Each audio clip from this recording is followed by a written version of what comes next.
Surprise! I am going to hack you up like cordwood! Oh no.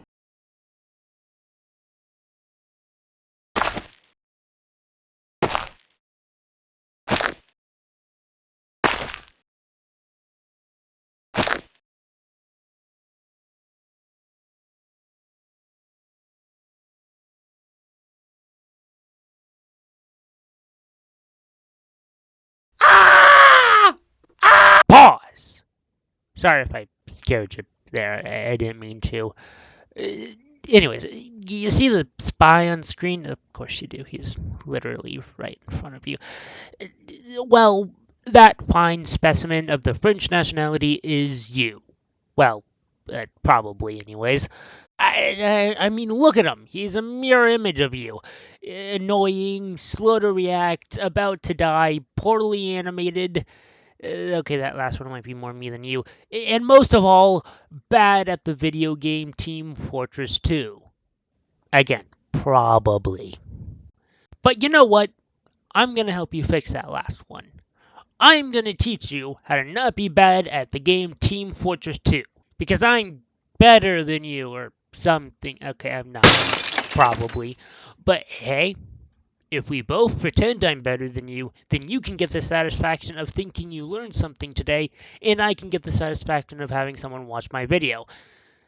Also, there's like 2 more seconds of the animation, so I'm just gonna play that, then we can get to the part where I lie to you. I mean teach you. Yeah, teach you, definitely. So, yeah.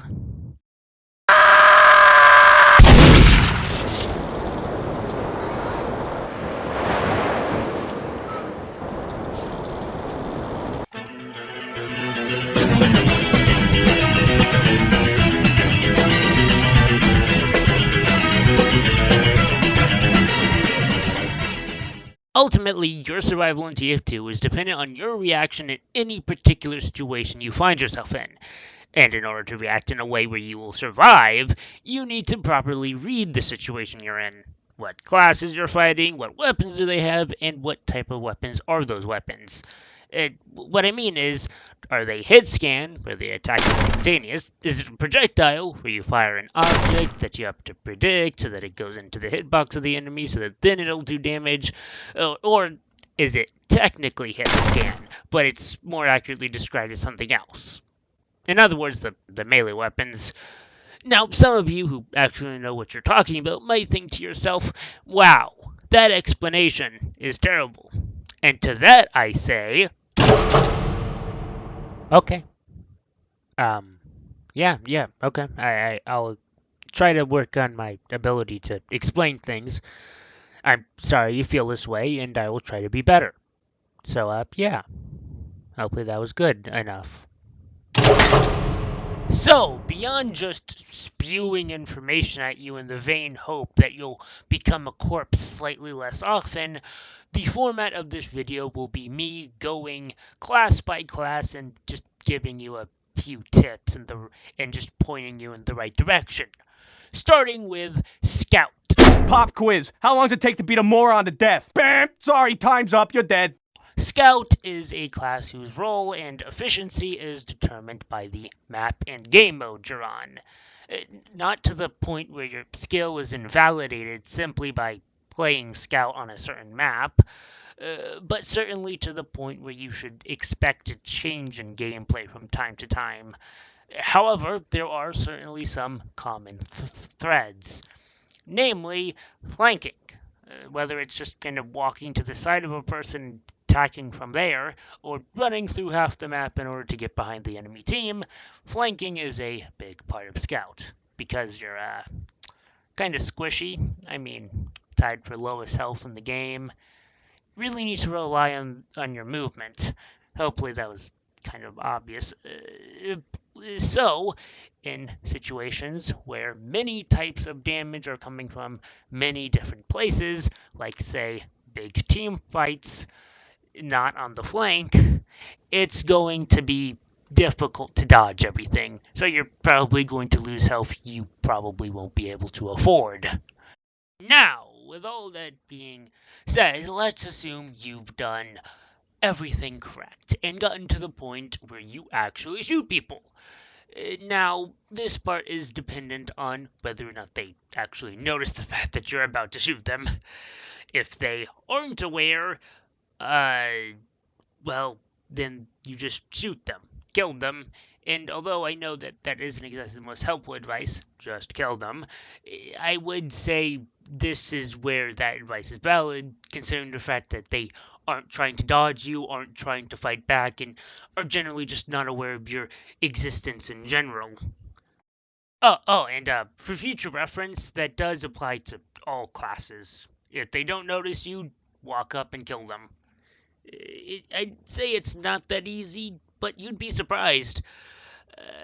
Now, for the other situation where they do notice you, well, it's going to be a bit more difficult, but you're still at the advantage because Scout is pretty good at 1v1s. In fact, I'd say he wins most 1v1s.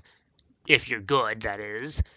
Now, for the purposes of, well, convenience, let's assume it's a mostly fair fight. Now, is this a realistic situation? Well, I mean, no,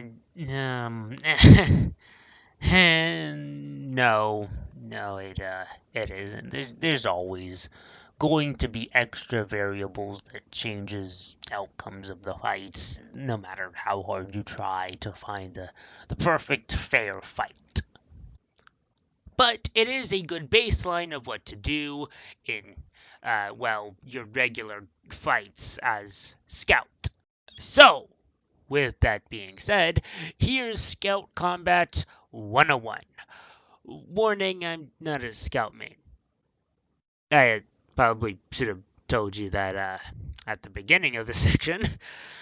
Oh well, it's not like I'm gonna do better on the classes I actually do play. Anyways, Scout combat can be boiled down to one: aim good. The scouter gun is a shotgun, which means when you shoot many bullets. I don't think I explained that correctly. Whatever. Obviously, the more bullets you land, the more damage you do.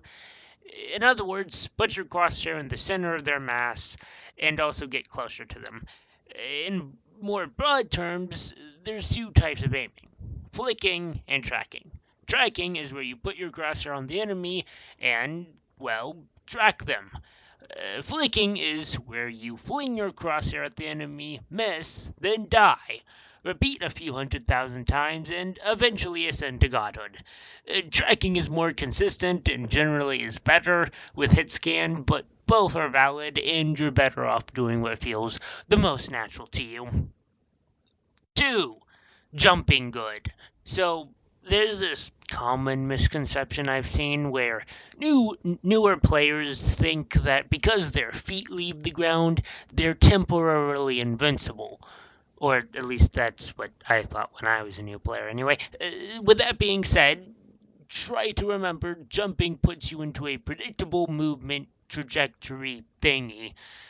Now, as Scout, you can kind of fix that by double jumping. However, that just replaces one predictable trajectory with another predictable trajectory.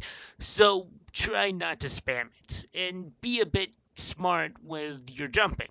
Like, for example, shorter jumps, so you're back on the ground in a short enough time to where the enemy can't take advantage. Jumping into the enemy, whether it's into their periphery so they can't get a clean shot on you, jumping at them when you're sure they'll die to your shot before they can hit you, or jumping into them because they're using explosives and you don't think they have enough health to shoot you when you're close enough to them. And finally, jumping because you just don't think they're skilled enough to hit you. I mean, it does take a decent amount of skill to land an air shot. That counts as an air shot, I think. 3. Positioning good.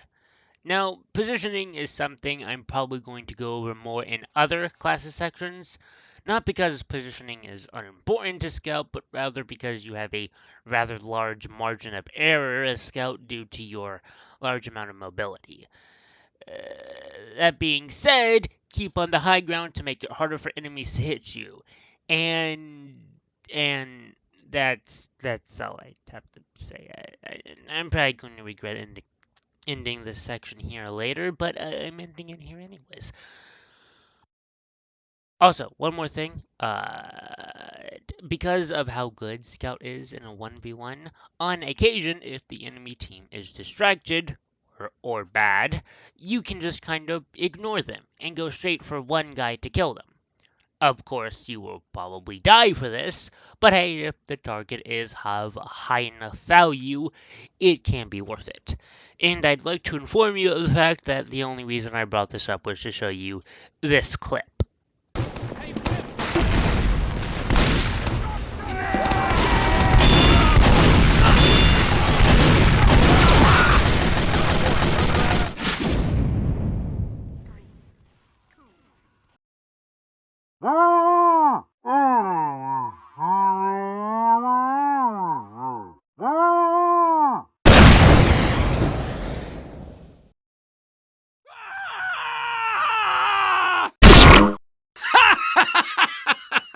You cannot burn me! I am already ablaze with passion for war!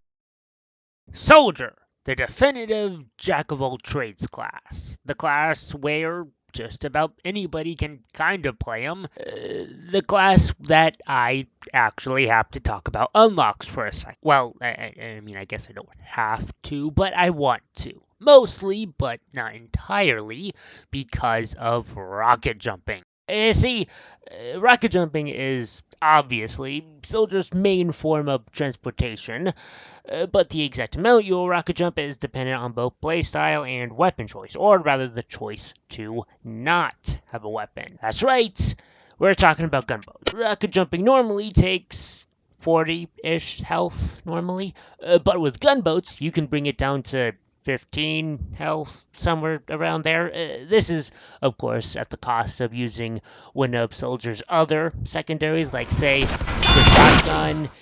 Also, no, I'm not going to talk about the banners. It's how to survive in TF2, not how to be a team player in TF2. I mean, come on, who wants to be a team player in TF2? No. You don't want to do that.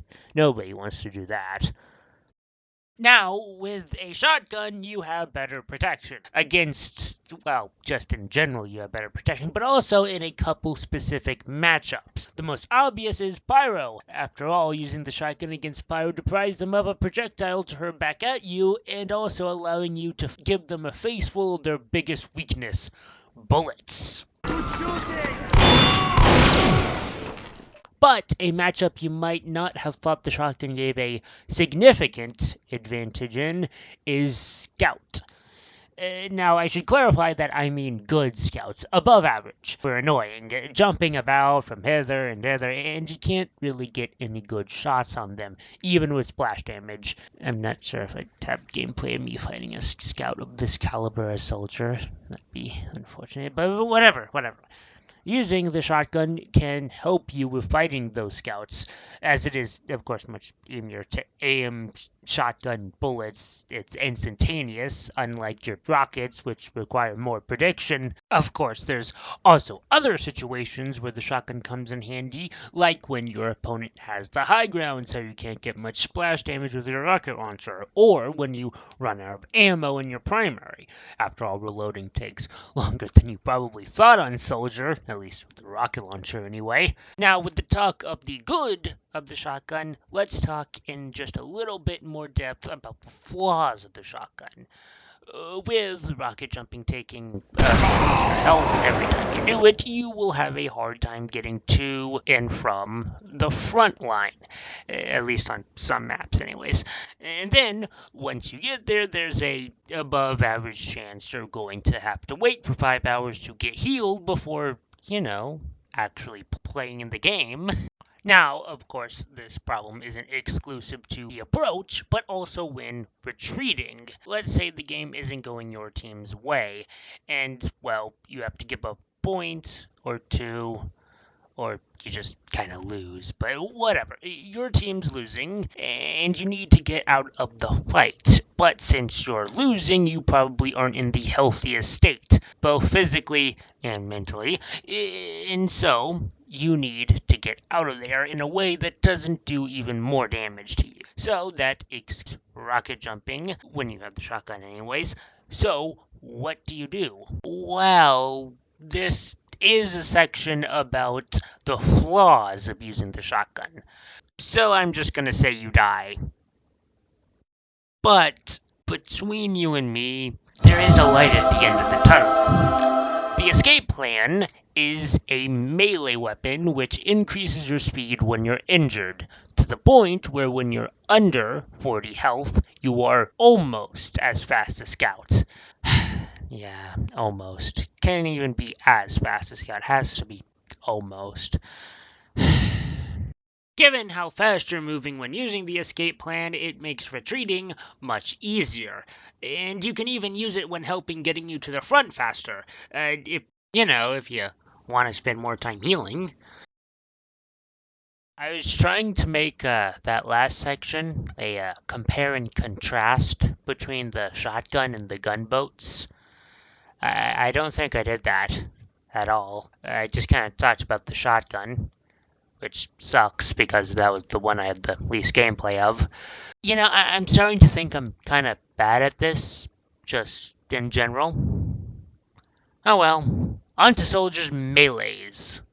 So, is there anything to soldiers' melees other than escape plan equal good? Well, kind of. There's 3 soldier melees I'd consider good, and I'm sure most other people consider these 3 good as well. The first one goes in the realm with the banners, which means we aren't going to talk about it. The second one is, well, the escape plan, and the third one is the market gardener. The market gardener is a pretty interesting weapon, especially when considering the fact that it only has 2 stats. No, that one doesn't count.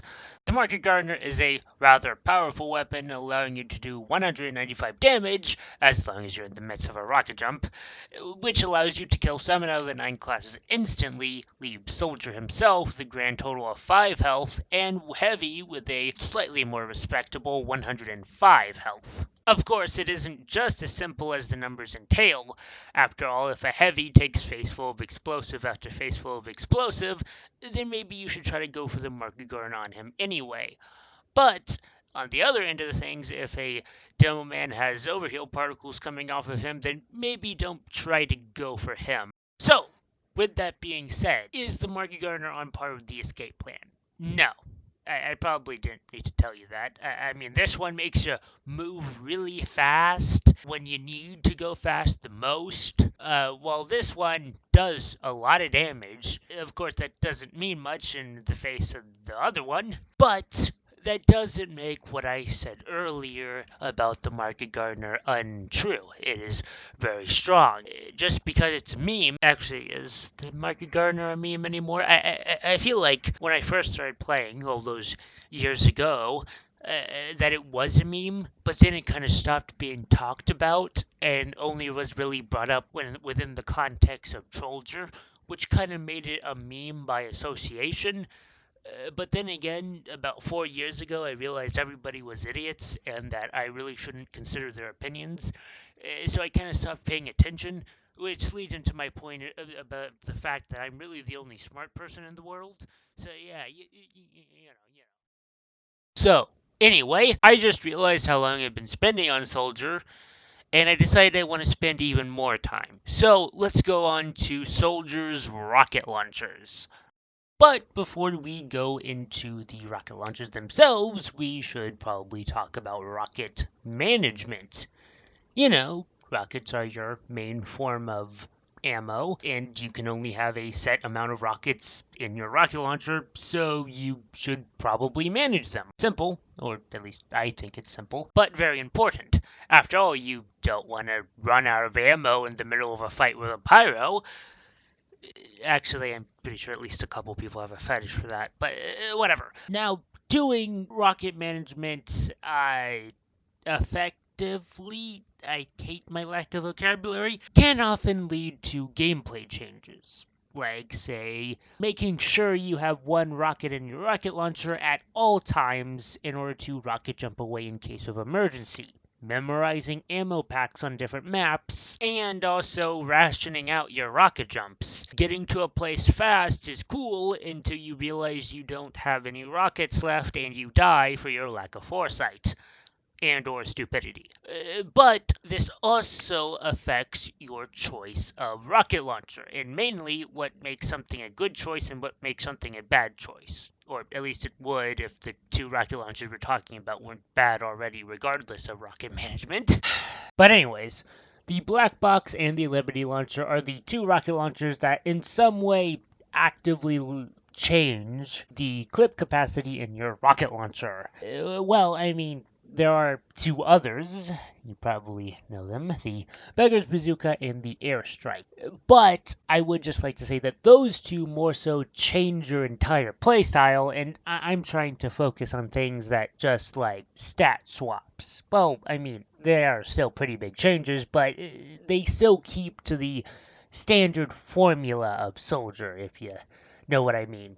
Those other two kind of just change what Soldier does entirely. Well, not entirely, but they change him a good bit from normal. So I won't be talking about them. But with that being said, as stated before, the Liberty Launcher and Black Box are terrible weapons. The Black Box is terrible as a direct result of having a abnormal amount of rockets, but the Liberty Launcher is actually terrible in spite of it. You see, the Black Box's only downside is how you lose one rocket by using it, with the Pro being able to get up to 20 health on hit. The problem is, though, that all the health in the world doesn't matter if you can't kill the guy trying to kill you. So let's do a little math. A rocket will do, at maximum, 112 damage. Now, that only happens if you're practically kissing your enemy, but whatever. You have 3 rockets with the Black Box, so a maximum of 336 damage. Only, wait, your enemy is all the way over there. So, how do you get to them? Well, most sane soldiers will rocket jump over to them, but now if you're using the Black Box, you'll only have 2 rockets, so a maximum of 224 damage now. You don't have time to reload. But you also need to make sure you still have 1 rocket left in order to rocket jump away, and you see what I'm trying to say? It's annoying to limit yourself to only 3 rockets, and overall it's just a bad option. Also, I don't know if I need to say this, but just in case, I'm not trying to dictate what you should and shouldn't use. Not that you'd listen to me if I was, but I'm just trying to illustrate a point, not tell people what to do. Right. And now we have the Liberty Launcher, which in this context is kind of the opposite of the Black Box, as instead of 1 less rocket, it has 1 more rocket, as well as some other positives that do essentially nothing. However, its downside definitely does do something, robbing each of your rockets of a full 1/4 of their damage output. Obviously, this is terrible, but maybe it can be made up for the extra rockets in your primary ammo pool. Yeah, no, that's not happening. You see, the 25% damage penalty is just too much. Even with 5 rockets, you aren't doing as much as stock with 4 rockets. It just sucks. But there is kinda, sorta, not really, one saving grace. If you spend more rockets on rocket jumping instead of shooting them, the overall damage does start to even out. I don't think I explained that very well. In other words, if you have to rocket jump a lot, and I mean a lot, then maybe, just maybe, it's kind of, sort of, okay. No, it still sucks a lot. Moving on from that, though, we also have these other two, which are only good in specific situations. Well, I mean, all unlocks are good in only specific situations, but these two are kind of more obvious, kind of. The Cow Mangler is really only good, better than stock when there are no engineers on the other team, which can happen sometimes. The Direct Hit, on the other hand, is only good if you have flawless aim, and even then, it's only like on par with stock. So it kind of sucks. Not gonna lie, kind of sucks. And now, the best rocket launcher for soldier. Soldier's the only one that has a rocket launcher.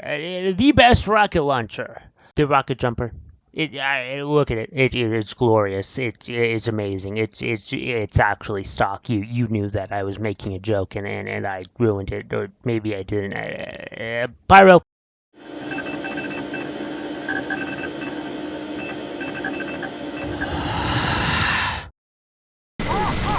Any guesses for how long the soldier segment lasted? 10 minutes. Yeah, I know. I thought about redoing it so that it was shorter, but then I realized that was a lot of work. So, it's just gonna have to be that every other class's segment is gonna have to be shorter. You guys don't mind, right? I mean, it's not like I hate you, except for pyromanes. I hate you on both a personal and metaphysical level. Not because of any gameplay reasons, just because my mother was a pyromane, and you know how it is. I'm sure you understand. So yeah, now officially, let's talk about Pyro. Well, what better place to start describing Pyro than Pyro's role, which I think can be best described as a support jack of all trades. Now, you might be wondering what this means, and to be honest, I don't really know. I made the word up. I couldn't really figure out a better way to describe what Pyro does, or at least what I do when playing Pyro, than support jack of all trades, which is where you kind of can do a little bit of everything, but you aren't actually the one doing it. You're just helping the people who can do it, you know? Okay, so you might be thinking that was a pretty weird explanation of Pyro, and you're correct, it was weird, but I'm only willing to take partial responsibility on that front, mostly because Pyro in general is pretty weird. I mean, look at the hit detection for the flamethrower. It lingers and arches, and is only gonna get worse if you have actual lag to contend with. Very, very, weird. And when you add on top of it that the flamethrower's flames don't do that much damage, even in the best case scenarios, well, let's just say that you're gonna have to get a bit creative with the ways you deal damage. That's not to imply that the flamethrower doesn't participate at all, but it definitely can, and often will, be put down to a more complementary role. And that's especially true when comparing it to the flamethrower's other component, Air Blast. Being able to hurl your enemy's own projectile back at them, and also having the ability to push the enemy themselves back, means that Air Blast is, of course, very powerful.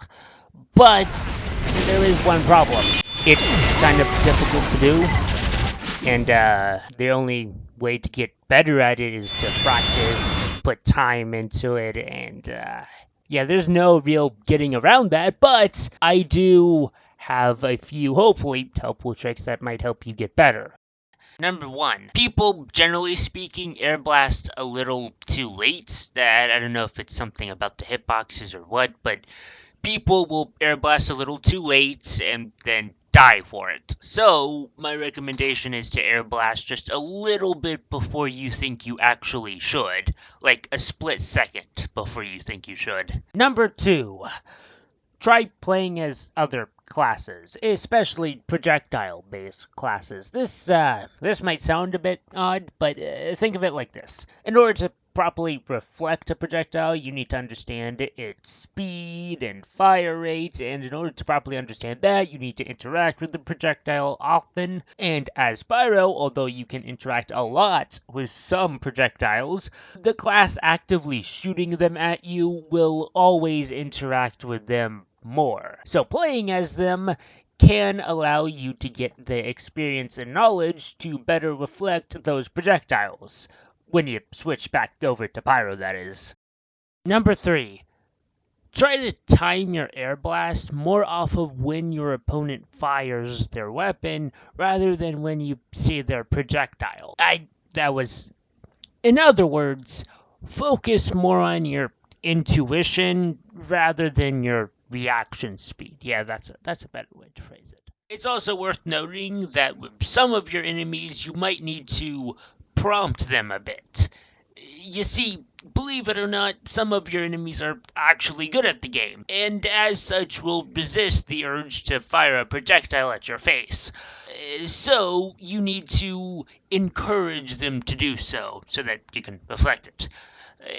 Some of the more popular methods of encouragement are, burning them to death. Failure to encourage these types of enemies will often lead to staring contests, which you want to avoid. I love you so much. One eternity later. Who is my man playing as? I'm curious. Now, beyond parrying your enemy's attacks, Air Blast also helps you do a combo with your secondary weapon. Well, mostly your secondary weapon anyways. If you get good at doing any one of these combos, then that will almost certainly be your main source of kills. But there is one question we're going to have to answer to get to that point. Where do we start? Well, first things first, you do a combo by lighting the enemy on fire, then air blasting them, and then shooting them. Secondary. And then hopefully they die. Now, this of course has a few variations to it. Like, for example, if you have a shotgun, you might not have to air blast. Our shotguns have hit scan, which is instantaneous and has damage fall off, so you're going to want your enemy close in order to do the maximum damage. Meanwhile, with the flare gun, you not only want to air blast, but you're specifically going to want to air blast your opponent's feet. As due to a bug, I guess, I don't know if this is intentional or not, but when you air blast your opponent's feet, they go straight up in the air, and as such, they are now much more predictable and easy to hit with a projectile. And more broadly, each of Pyro's secondaries make small changes to this formula, as well as introducing new nuances to Pyro as a whole. They're definitely worth exploring, but that being said, the Panic Attack and Flare Gun are, generally speaking, the best. Again, that's generally speaking, and honestly, I think it's kinda understated how viable the rest of Pyro's secondaries are. But back to the Panic Attack and Flare Gun. Though these are the best due to sheer damage output, between the two of them, the Panic Attack does outdo the Flare Gun in both burst and sustained damage. That being said, the Flare Gun does have a better range, and you have a bit of spammability with it, which is nice, but yeah, the Panic Attack is, generally speaking, slightly better than the Flare Gun, probably, anyways. Now, of course, this is a little dependent on playstyle. The Panic Attack essentially requires a super aggressive playstyle, while the Flare Gun leaves room for a little bit more passive play. But if you were to take the max potential of the Panic Attack and compare it with the Flare Gun, you'd probably find that the Panic Attack is better overall, and probably better than all other Pyro secondaries for that matter. Again, generally speaking. With that being said, with the secondaries out of the way, we can talk about Pyro's primaries, which are kinda in the same camp as Pyro secondaries in the sense that they're all viable to a certain extent and offer different nuances to Pyro. But with that being said, these two are the best by a long shot. Which one is better? Well, it's kinda up to you and your playstyle. Why are they better? Well, the Degreaser gives you switch speed, which gives you more access to your other weapons and makes combo easier. While the Flare Thrower, I made a mistake there, gives you more damage with your flames, specifically Afterburn. Now, why are the other flamethrowers bad? Well, they impede your air blast in some way or another. These two are okay-ish because they allow you to air blast at all. The Dragon's Fairy might even be able to sit with the big boys if it wasn't so awkward to use. And the back burner, well, it has its niche in the flank pyro playstyle, but it lacks flexibility and its strengths don't make up for the weaknesses, at least in my opinion anyways. Finally, the Logistinator. It doesn't have Air Blast at all, and Air Blast is kind of Pyro's thing. Don't get me wrong, full crit are very good, but what you have to do to get them and then actually using them, it's terrible. Fun, if I'm being honest with myself, but terrible. Now, unfortunately, this trend of actually viable weapons kind of comes to an end with the melee slot for Pyro. You see, this is the Power Jack, and the Power Jack grants you a movement speed buff every time you pull it out, for the cost of a damage vulnerability also being applied to you every time you pull it out. And you see, with movement speed being so good, Pyro Jack kind of automatically becomes the most powerful and or useful melee weapon Pyro has. After all, if there's one thing my years of TF2 have taught me, it's that movement speed is just the best thing in general. Well, in general within the context of TF2. After all, by moving faster, you dodge better, attack better, and retreat faster. And furthermore, the damage vulnerability you get from it really isn't all that bad, since you can just switch away from the Power Jack and suddenly not have that damage vulnerability anymore. Which sounds simple, but that's a luxury that a lot of the other Pyro melees just don't have. I mean, look at the Back Scratcher. It has a 75% health reduction from medics. Not only is that a very harsh downside, it's also unavoidable. You can't switch off it and just have it go away. As long as you have the Back Scratcher equipped, you're gonna take 75% less healing from medics, which sucks. But that's only really one part of why the Power Jack is so good compared to the other Pyro melee weapons. The other is just how small the use cases is for some of the other melee weapons. Like, for example, the Extinguisher. Mini quits on people who are on fire is pretty good. It also has a mechanic where the more afterburn somebody has left, the more damage it does, which sounds simple, but it kind of isn't. But whatever. The Extinguisher does more damage to your target when they are on fire. And although that is pretty fun to play around with, it's also kind of hard to get into the position to do it. I mean, you essentially have to make a small checklist in your head in order to use it without dying a very painful death. I mean, just follow along with me. 1. Is your opponent on fire? 2. Are you in range to hit a melee swing? 3. Have they taken enough damage before this to die in one swing? Trust me, that's important. 4. Is this worth it, or should I just WM1 them? Now, it is worth noting that with enough practice and general knowledge of the game, that will all become second nature. But the thing is, even when you do get good at it, the Extinguisher often isn't that good. Flares, shotgun cells, or even just WM1 will more often than not do more damage more consistently than the Extinguisher. Of course, that's not to say the Extinguisher is useless, but when compared to the more broad utility purpose of the Power Jack, it kind of falls short. And more similar things can be said about essentially all other Pyro melees.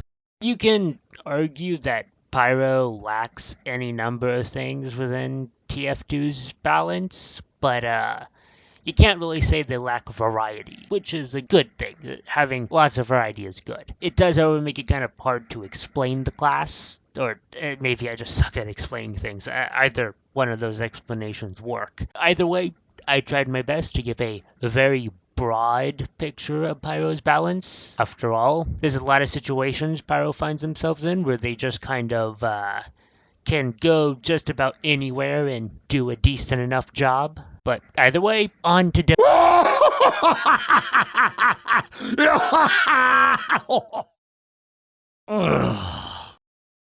Average Demoman gameplay be like.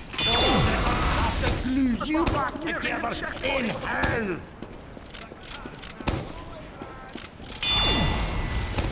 The cart is bloody stopped!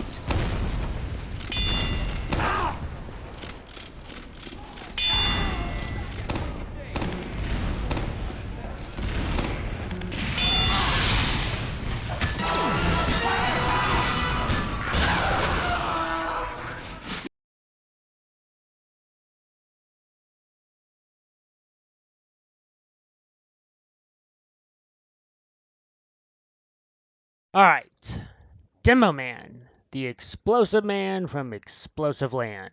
except for the times where he isn't. But we won't be talking about that today. We're going to be talking about how Demo gets killed a lot, but also kills a lot. Let me explain.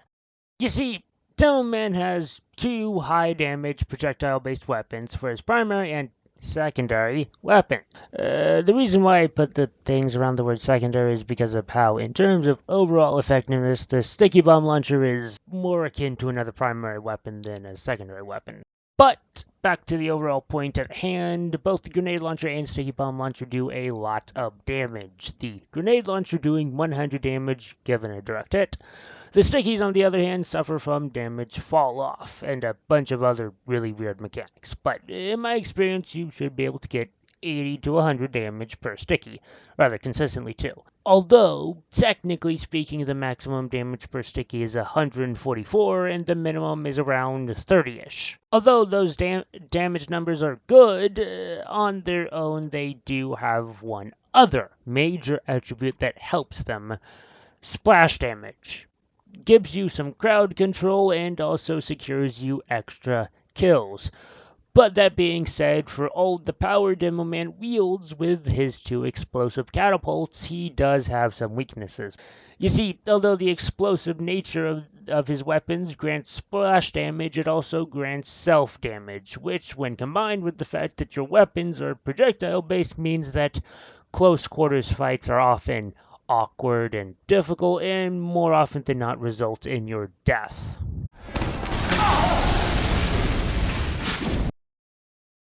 That being said, it is worth noting that self-damage does grant you the ability of flight, but it does so in a rather inconvenient fashion. You see, although equally as nuanced and interesting as rocket jumping, sticky jumping does require a lot more health and setup, which makes retreating with sticky jumping require lots of foresight, and offensive sticky jumping require a more consistent source of healing, which should be obvious that that isn't always going to be the case. With that said, as a whole, Demoman is a medium-range class who relies on his team, not in the sense that he's a support class, but in the sense that he really sucks at 1v1s. After all, your pipes become really hard to hit when your opponent has even a basic grasp of movement, and your sticky bombs have a arm time of 0.7 seconds, which is a lot, trust me.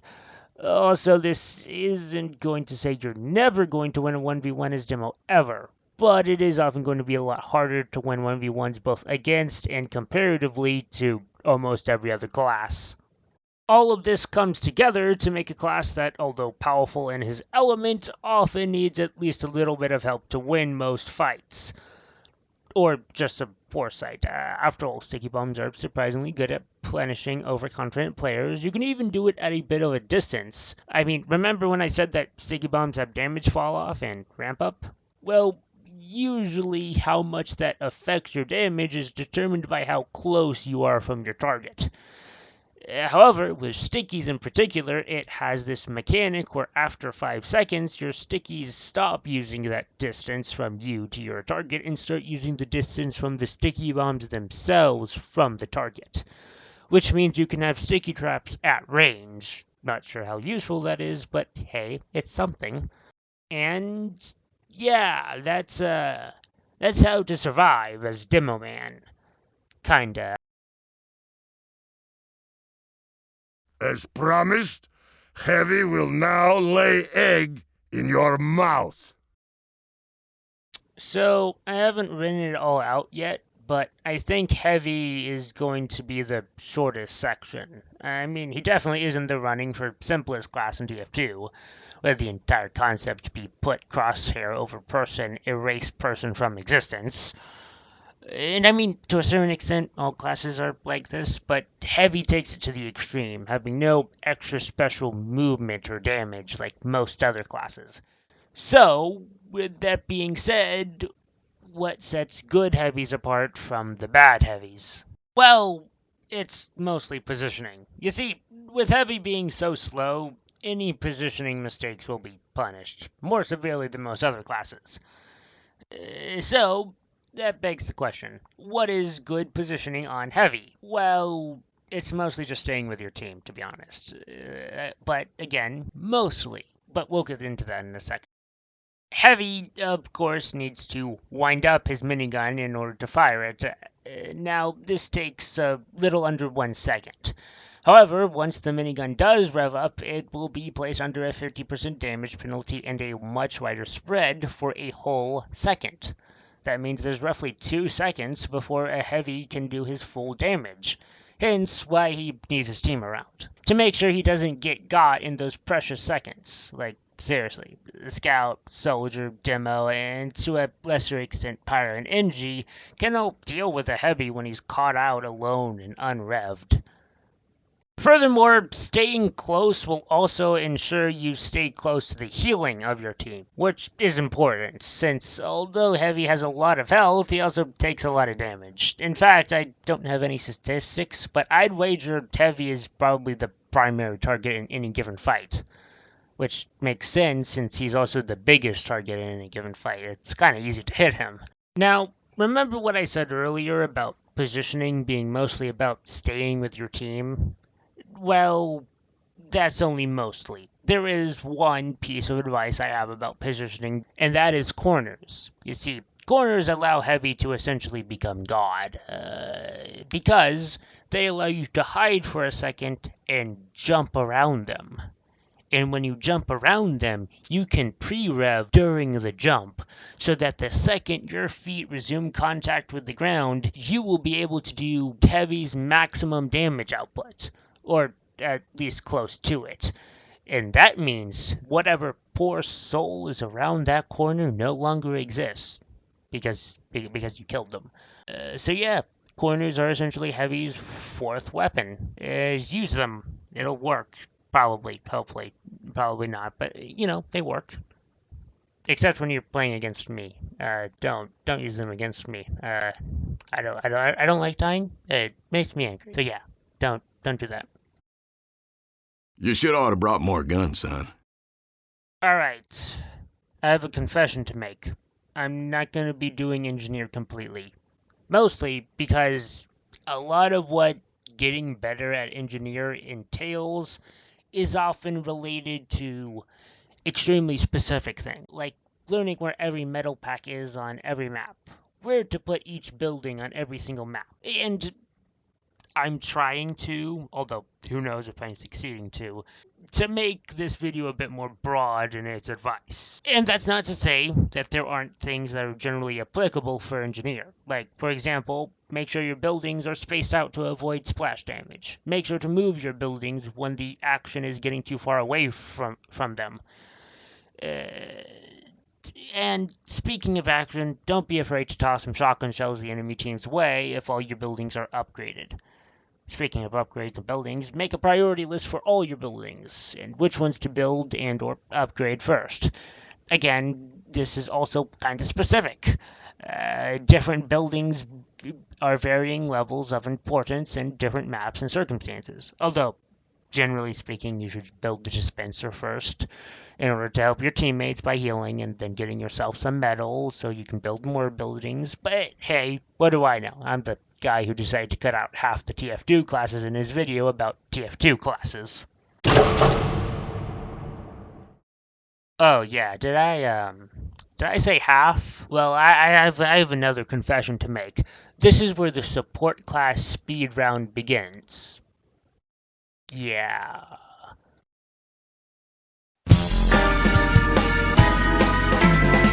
Round 1, Medic. You should make a priority list for everybody that needs heals at any given time, with people who are both in the fight and injured being at the top of your list. Furthermore, try to spread out the heals a bit, and don't just stick to one person. No, don't do that at all. Also, if everybody's healed, then try to give the healthy people overheal buffs. And remember, if things get dangerous, pop it, don't drop it. Do that. Round 2, Sniper. Aim good. No, like seriously. Aim good. It's that easy.